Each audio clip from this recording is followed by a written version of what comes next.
2020 जो फेज़ 1 था उसका जो फिज़िकल केमिस्ट्री का क्वेश्चन है वो देखेंगे, ठीक है, उसको एनालिसिस करेंगे। तो सबसे पहला क्वेश्चन है द मिक्सचर, इससे टोटल 17 क्वेश्चन आया था, ठीक है। पहला है the mixture which show positive deviation पूछ रहे हैं राउट लॉस फ्रॉम राउट लॉ, ठीक है। तो पॉजिटिव के लिए अल्कोहल और अल्कोहल आता ही है, ठीक है, तो आंसर हो जाएगा 4, ठीक है। और जो पहला दिया है बेंजीन और टॉल्विन, और तीसरा दिया है क्लोरोइथेन और ब्रोमोइथेन, ये दोनों आइडियल सॉल्यूशन का एग्जाम्पल है, ठीक है। और जो फोर्थ वाला है वो तो पॉजिटिव ये वाला दिख रहा है, और नेगेटिव डेविएशन का एग्जाम्पल कौन सा है, थर्ड वाला, ठीक है। तो ये वाला याद रखना, ठीक है। पहला और तीसरा आइडियल वाला है, ठीक है। और क्लोरोफॉर्म जहाँ आ गया ना, क्लोरोफॉर्म वो नेगेटिव होगा, और जहाँ अल्कोहल आ गया वहाँ पॉजिटिव होगा, ठीक है। तो सारा ऑप्शन हम लोग को यहाँ पे क्लियर हो गया। अब देखते हैं number of Faraday require to produce 20 gram of calcium from the molten calcium chloride, ठीक है। फैराडेज रिक्वायर्ड क्या होता है, नंबर ऑफ इक्विवेलेंट है ना। तो नंबर ऑफ इक्विवेलेंट क्या कैसे निकालेंगे, जितना फैराडे होगा उतना ही नंबर ऑफ इक्विवेलेंट होगा, ठीक है। तो नंबर ऑफ इक्विवेलेंट क्या होता है, weight divided by equivalent weight, ठीक है।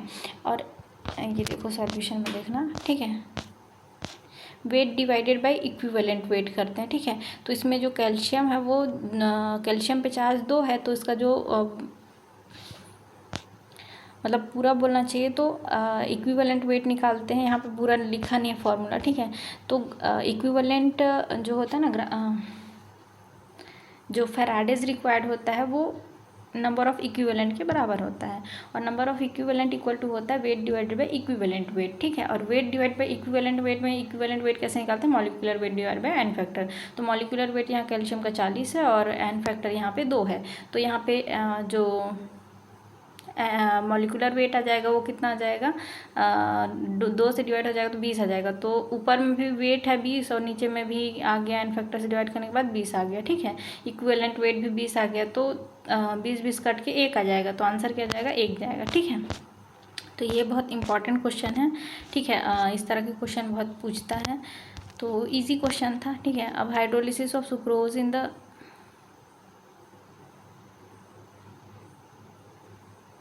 हाइड्रोलिसिस ऑफ सुक्रोज दिया हुआ है, ठीक है। अब बस इसमें फार्मूला पुट करना है, ठीक है। इक्विलिब्रियम पे बोल रहा है, केसी का वैल्यू दिया हुआ है और टेम्परेचर भी दिया है, फिर डेल्टा जी पूछ रहा है, तो उसका फार्मूला क्या था, माइनस होता है, ठीक है। और अगर एल के फॉर्म में लिख रहे हैं तो क्या बोलते हैं, 2 पॉइंट से तो मल्टीप्लाई होगा नहीं, तो -NRT LN KC, ठीक है। तो माइनस थर्ड और फोर्थ में है, और -NR का वैल्यू है, T का वैल्यू पुट किया है, और क्या बोलते हैं यहाँ पे KC का वैल्यू तो दिया हुआ है। मतलब बहुत ईजीएस्ट क्वेश्चन था, ठीक है। सिर्फ इसमें क्या कैलकुलेट भी नहीं कराया, सिर्फ फॉर्मूला पुट करा दिया। अब है इस रिएक्शन के लिए करेक्ट ऑप्शन बताना है। तो देखो बॉन्ड बन रहा है वहाँ पे, देखो 2 एटम से एक बॉन्ड बन रहा है, Cl2 बन रहा है, मतलब वो दोनों के बीच में बॉन्ड है, ठीक है। तो जहाँ भी बॉन्ड फॉर्मेशन होता है उसमें डेल्टा H नेगेटिव होता है, या फिर बोलेंगे एक्सोथर्मिक होता है। तो लेस देन वाला कौन कौन सा ऑप्शन है, दूसरा और तीसरा। उसके बाद देखो जो एंट्रोपी चेक करने के लिए हम लोग प्रोडक्ट माइनस रिएक्टेंट का गैसेस का वो करते हैं, ठीक है।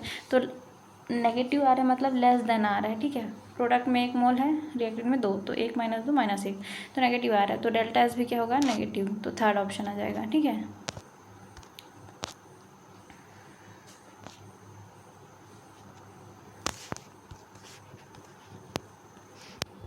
नाइन्टी 97 में है द रेट कांस्टेंट फॉर देखो फर्स्ट ऑर्डर का रेट कांस्टेंट दिया है 2 ग्राम दिया है, और है ना, required to reduce 2 gram of reactant to 0.2, 2 gram से 0.2 हो रहा है। मतलब जो हम लोग फार्मूला लिखेंगे ना उसमें डायरेक्टली हम लोग पुट कर सकते हैं। 2 ए होता है डिवाइड बाई A-X होता है, ठीक है। तो ए की जगह 2 रखेंगे, A-X की जगह डायरेक्टली रिड्यूस होकर कितना हो गया 0.2, तो 0.2 डायरेक्टली रखेंगे इसमें, ठीक है। और के का वैल्यू दिया हुआ है और इसमें टी का वैल्यू पूछ रहे, तो डायरेक्टली पुट करके हम लोग यहाँ से निकाल लेंगे। बहुत ईजीएस्ट तरीके से इसमें आ जाएगा, कैलकुलेशन भी भारी नहीं है, ठीक है। तो इतना ईजी क्वेश्चन आया था, तो ईजी क्वेश्चन पे फोकस करना है, ठीक है। जब देखो इससे पहले बहुत सारे क्वेश्चन हम लोग कर लिए, कितना टफ टफ क्वेश्चन कर लेते हैं जो भी आता है, ठीक है। लेकिन अभी क्या करना है, फोकस सिर्फ इजी क्वेश्चन करना है, एकदम इजी क्वेश्चन पे, ठीक है। तो इसके बाद है an element has a body centre BCC structure with a cell edge of 288 picometre, ठीक है। BCC है तो BCC में जो रिलेशन होता है रेडियस और एज लेंथ का 4r इक्वल टू √3 है होता है, और FCC में कितना होता है 4r इक्वल टू √2 है, ठीक है। तो यहाँ BCC बोला है तो √3 है, और r का वैल्यू क्या हो जाएगा √3/4, और फिर जो भी एज लेंथ का वैल्यू दिया है उसको कर देंगे। मतलब यहाँ पे कैलकुलेट भी नहीं कराई, इतना ईजी आया था क्वेश्चन, ठीक है। फिर अब देखते हैं द कैलकुलेटेड स्पिन ऑनली का मतलब क्या हुआ, सिर्फ s जो हम लोग निकालते हैं ना उसमें बोल रहा है, मतलब डायरेक्टली हम लोग इसमें बोल तो दिया, एक फार्मूला भी होता है √10n+2, लेकिन हम लोग क्या करते हैं इसमें सिर्फ डायरेक्टली हम लोग इसको चेक कर लेते हैं, मतलब कि अनपेयर्ड इलेक्ट्रॉन डायरेक्टली देख लेते हैं, इसमें पुट भी नहीं करेंगे तो भी चलेगा, ठीक है। तो क्रोमियम है तो 4s, क्रोमियम है ना, क्रोमियम 4s1 3d कितना होता है 10 होता है, 3d5 होता है ना, 4s1, अच्छा ये 5 लिख रहा है, 4s5 जैसे दिख रहा है, 45 जहाँ पे लिखे ना स्टार्टिंग में, तो 4s1 3d5 होता है, तो 2 इलेक्ट्रॉन निकालेंगे तो 4s0 3d4 हो जाएगा, ठीक है। तो देखो डी में 4 इलेक्ट्रॉन आ रहे हैं तो 4 का 4 आंसर हो जाएगा 4.9, ठीक है। तो ऐसे तो ट्रिक है, सबको पता रहता है कि सिर्फ अनपेयर्ड इलेक्ट्रॉन देखना है, फॉर्मूला में पुट नहीं करना रहता, ठीक है। अब इसमें देखो H पे यहाँ पे कितना आ जाएगा, प्लस चार्ज आ जाएगा, तो कार्बन पे माइनस चार्ज आ जाएगा, ठीक है।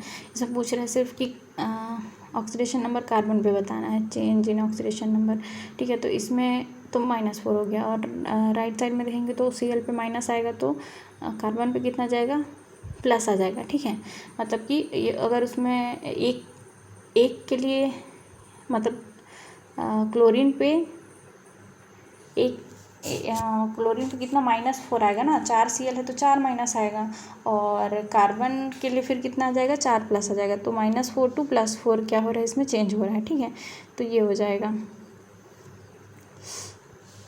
अब उसके बाद ये वाला क्वेश्चन है measuring zeta potential, surface chemistry का क्वेश्चन है, is useful determining which property of colloidal solution. तो स्टेबिलिटी ऑफ कोलोइडल सॉल्यूशन के लिए, कोलोइडल पार्टिकल के लिए हम लोग जीटा पोटेंशियल यूज़ करते हैं। पोटेंशियल है यार, नॉर्मल बैटरी जैसे समझो ना, तो क्या करेगा ये, बस एनसीईआरटी में दिया हुआ है इसीलिए क्वेश्चन को पूछा है। मतलब कि देखो फिजिक्स के फिजिकल को सॉरी केमिस्ट्री के फिजिकल केमिस्ट्री में भी क्या किया है,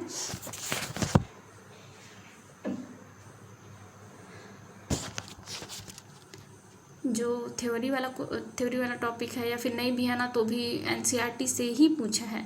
और जो ये वाला था ना, एक बताना भूल गई मैं, ये जो था ना कौन सा ये वाला, शिट कहाँ चला गया, मिल जा, इक्विलिब्रियम का जो क्वेश्चन था ना ये वाला, ये डायरेक्टली एनसीईआरटी का प्रॉब्लम जो बॉक्स में दिया रहता है ना वहाँ से क्वेश्चन उठाया, ठीक है। तो मतलब कि एनसीईआरटी से ही पूछ रहे हैं भाइयों, इधर उधर जाके, भाइयों और बहनों इधर उधर जाके क्या करना है, मतलब भटकना नहीं है, और ना एंजाइटी में मत रहो कि कैसा आएगा पेपर, कैसा आएगा, इजी आएगा भाई, प्रीवियस ईयर क्वेश्चन लगाओ इस टाइम पे, ठीक है। तो इसका आंसर क्या हो जाएगा सेकंड, ठीक है। हम देखते हैं, ये भी एनसीईआरटी का डायरेक्ट क्वेश्चन है। अब इसमें तो KF दिया हुआ है, ठीक है, freezing point depression for solution of molarity भी दे दिया, मोलैलिटी भी दे दिया है, मतलब मोलैलिटी दे दिया, ये दे दिया, डायरेक्ट इसको मल्टीप्लाई करके क्या निकाल लेंगे, क्या पूछा है इसमें, द फ्रीजिंग पॉइंट है ना, डिप्रेशन ही पूछ रहा है, तो डायरेक्टली हम लोग फार्मूला लगा के क्या करेंगे, मल्टीप्लाई कर देंगे। उसके बाद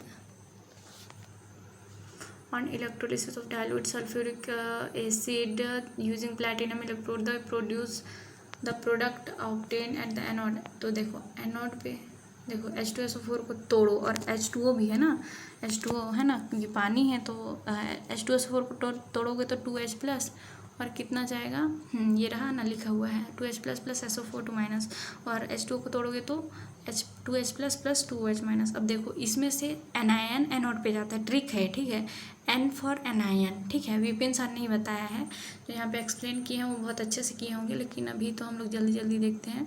तो इसमें क्या करना है, एनायन एनोड पे कौन जाएगा, एनायन जाएगा, और एनोड के एनायन जाने के लिए ना एनायन का एक वो होता है डिस्चार्ज पोटेंशियल का सीक्वेंस होता है, जिसका डिस्चार्ज पोटेंशियल कम होता है।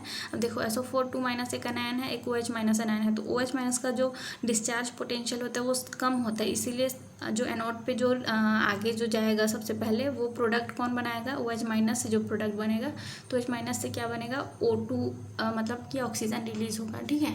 और कैटायन पे तो देखो, कैटायन पे तो H ही है तो हाइड्रोजन गैस निकलेगा, जाहिर सी बात है, ठीक है। तो यहाँ पूछा है, देखो इसमें ऑप्शन में भी हाइड्रोजन था तो वो कैथोड पे हाइड्रोजन बनेगा, फोर्थ वाला, ठीक है।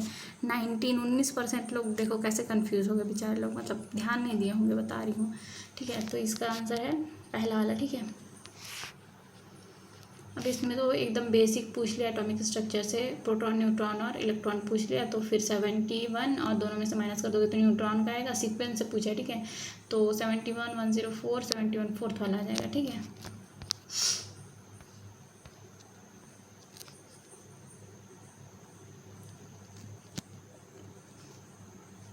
Which of the following has maximum number of atoms पूछा है।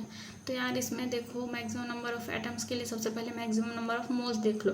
एटम्स का मतलब मोल्स जितने हैं इंटू Na से मल्टीप्लाई कर दो, और जितना नंबर ऑफ एटम यहाँ पे दिख रहा है, जैसे O2 में 2 एटम है, ठीक है, मैग्नीशियम में तो एक ही एटम है और बाकी सब में भी एक एटम है, तो उसको भी मल्टीप्लाई कर दो। एटम बोला है तो मल्टीप्लाई, पहले नंबर ऑफ मोल्स निकालेंगे, तो सबका नंबर ऑफ मोल्स निकालेंगे, ठीक है। तो सबका नंबर ऑफ मोल्स क्या होगा, 1 gram divide by 24, 1 gram divided by 16 नहीं 32, O2 है तो, ठीक है। अब इसमें 1 डिवाइडेड बाई 7 आएगा, तो सबसे ज़्यादा किसका आ रहा है, देखो सबसे डिवाइड में सबसे कम तो ये 1/7 ही आ रहा है, तो सबसे ज़्यादा वैल्यू जो आएगा वो किसका आएगा, मोल में लिथियम का आएगा, इसीलिए इसका मोल जब आ रहा है तो इससे मल्टीप्लाई करेंगे किसको, Na को, है ना। तो इसी का वैल्यू सबसे ज़्यादा आएगा, देखो ये सब निकाले हैं, ठीक है, ये देखो, तो सबसे ज़्यादा वैल्यू किसका आएगा, लिथियम वाले का।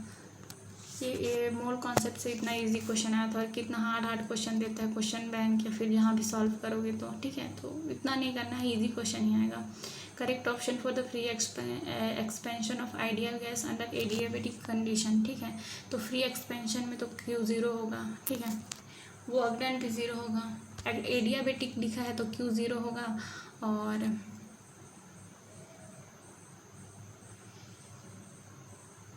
फ्री एक्सपेंशन लिखा है तो वो अगेन भी 0 होगा, ठीक है। और क्या बोलते हैं, टेम्परेचर भी तो कांस्टेंट रहता है ना, तो फिर डेल्टा T भी क्या होगा, 0 होगा, तो सब क्या होगा इसमें 0 होगा, ठीक है। तो ये क्वेश्चन मिक्सचर ऑफ N2 और ऑर्गन दिया है, N2 का 7 ग्राम दिया है, तो इसका मोल निकाल लेंगे। 7 डिवाइडेड बाई 14 दूनी 28 होता है, तो 7 डिवाइड बाई 28, 7 चौको 28, 1/4 मोल आएगा इसका, ठीक है। और 8 ग्राम, मतलब देखते हैं क्या पूछा है, मैं तो अभी मतलब मैं की हूँ इसलिए मेरे को पता है कैसे करना है। तो 8 ग्राम ऑफ ऑर्गन दिया हुआ है, फिर टोटल प्रेशर भी दिया हुआ है, फिर बोल रहा है कि पार्शियल प्रेशर ऑफ N2 निकालना है। तो पार्शियल प्रेशर के लिए पता है कैसे निकालते हैं, पार्शियल प्रेशर ऑफ N2 निकालने के लिए हम लोग क्या करेंगे, पार्शियल प्रेशर ऑफ जो मोल ऑफ N2 है डिवाइडेड बाई दोनों का मोल, ठीक है, N2 में जो टोटल प्रेशर है उसको करते हैं। तो देखो पार्शियल प्रेशर ऑफ N2 निकालने के लिए मोल ऑफ N2 कितना है, 1/4, या फिर इसको काटेंगे तो 0.25 ऐसे करके लिखा है यहाँ पे। तो सबको काटने के बाद 15 बार आ जाएगा इसका आंसर, ठीक है। बहुत इजी क्वेश्चन आया था। देखो यहाँ पे मतलब कि हमको पता है, फिर भी ना सबका एटॉमिक मास दे रहा है, तो एटॉमिक मास के लिए भी इतना घबराने का ज़रूरत नहीं है, ठीक है। कि अगर किसी का याद नहीं है तो दे देगा वो एग्जामिनर, ठीक है। An increase in the concentration of the reactant of the reaction leads to change, ठीक है। तो ये डायरेक्टली NCERT से पूछा है। An increase in the concentration of reactant increases collision frequency, ठीक है। देखो खुद सोचो, कंसंट्रेशन ऑफ रिएक्टेंट बढ़ाएंगे तो कोलिजन फ्रीक्वेंसी ही तो बढ़ेगा। टकराने का जो फ्रीक्वेंट कितना बार टकराएगा उसी को तो कोलिजन फ्रीक्वेंसी बोलते हैं ना, ठीक है। तो ये डायरेक्टली NCERT से इसको भी पूछा है, ठीक है। और देखो कितने % लोग सही करते हैं, NCERT का है जबकि, ठीक है। अब ये KSP वाला क्वेश्चन है, सॉल्युबिलिटी दिया हुआ है, solubility of NiOH twice in इतना मोल NaOH मतलब OH का कंसंट्रेशन दिया है, ठीक है। इसमें गिवन दैट आयोनिक प्रोडक्ट दिया हुआ है, आयोनिक प्रोडक्ट दिया है और कंसंट्रेशन ऑफ OH दिया है, और क्या निकालने बोल रहे हैं कि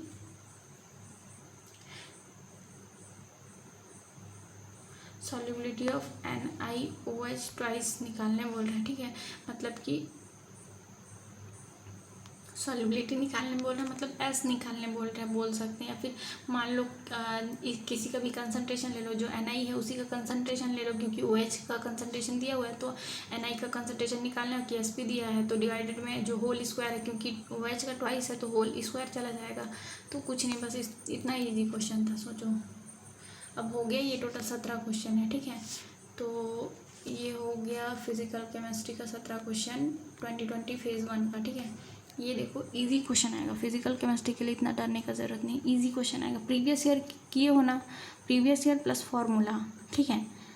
मतलब पहले एक बार कर चुके हो, 2 बार कर चुके हो ना, ज़रूरत नहीं है दोबारा करने का, ठीक है। जाके जो एकदम जिसमें दिक्कत हो रहा है ना उसको करना, और क्या बोलते हैं जो फिजिकल केमिस्ट्री जितने फॉर्मूले जितना NCERT में है, जितना पढ़े हुए हो पहले से, उसी को बस करना, ठीक है। और सब रिवाइज हो जाएगा, फिर कोई दिक्कत नहीं है, ज़्यादा टेंशन मत लो। और टेस्ट में अगर तुम्हारे ना आ रहा है कोई कठिन क्वेश्चन आ रहा है तो उसको इग्नोर करो, इजी क्वेश्चन ही आएगा, ठीक है, टेंशन मत लेना।